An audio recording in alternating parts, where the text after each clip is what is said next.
Tahukah kamu apa itu bulan imunisasi anak sekolah?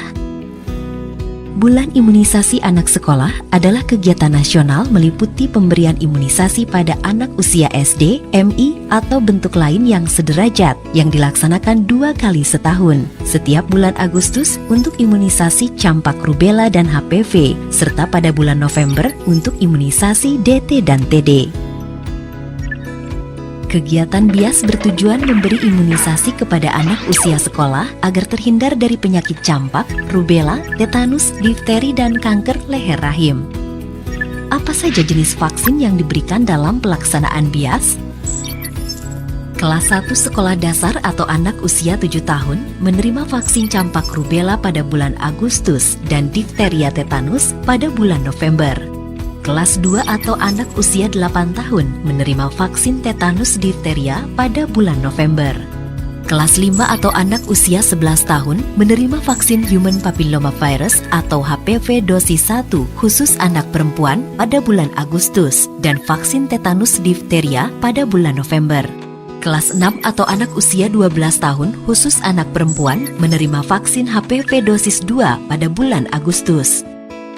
Tempat pelaksanaan BIAS bagi peserta didik yaitu di satuan pendidikan atau bagi peserta didik yang belum mendapat imunisasi pada pelaksanaan BIAS, maka dapat juga diberikan imunisasi di puskesmas atau secara mandiri di fasilitas pelayanan kesehatan lainnya.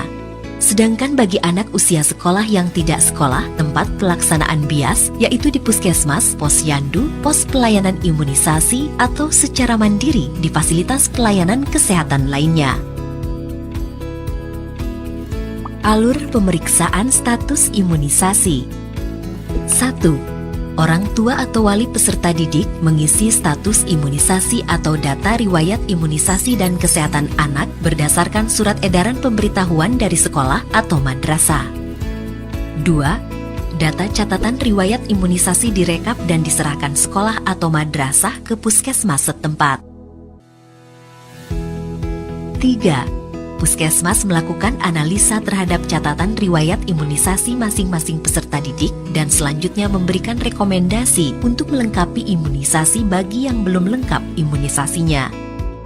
4. Puskesmas menetapkan status imunisasi lengkap dan belum lengkap pada setiap peserta didik berdasarkan hasil analisis dan pemetaan catatan riwayat imunisasi peserta didik. 5. Puskesmas menyerahkan status imunisasi dan rekomendasi imunisasi yang harus dilengkapi oleh peserta didik yang status imunisasinya belum lengkap ke sekolah atau madrasah. 6. Status imunisasi dan rekomendasi peserta didik disampaikan sekolah atau madrasah kepada orang tua atau wali peserta didik. 7. Orang tua atau wali peserta didik yang status imunisasinya belum lengkap membawa anaknya untuk dilakukan imunisasi di puskesmas setempat maupun secara mandiri ke fasilitas pelayanan kesehatan lainnya.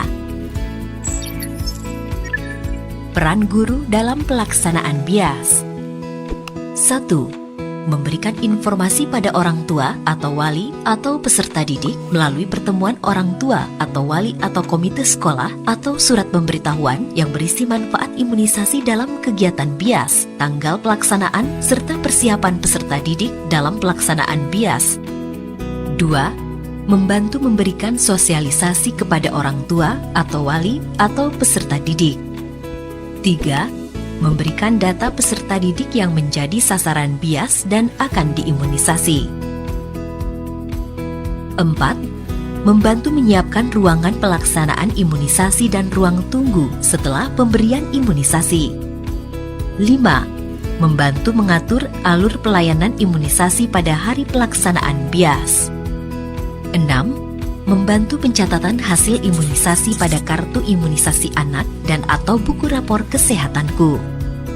7.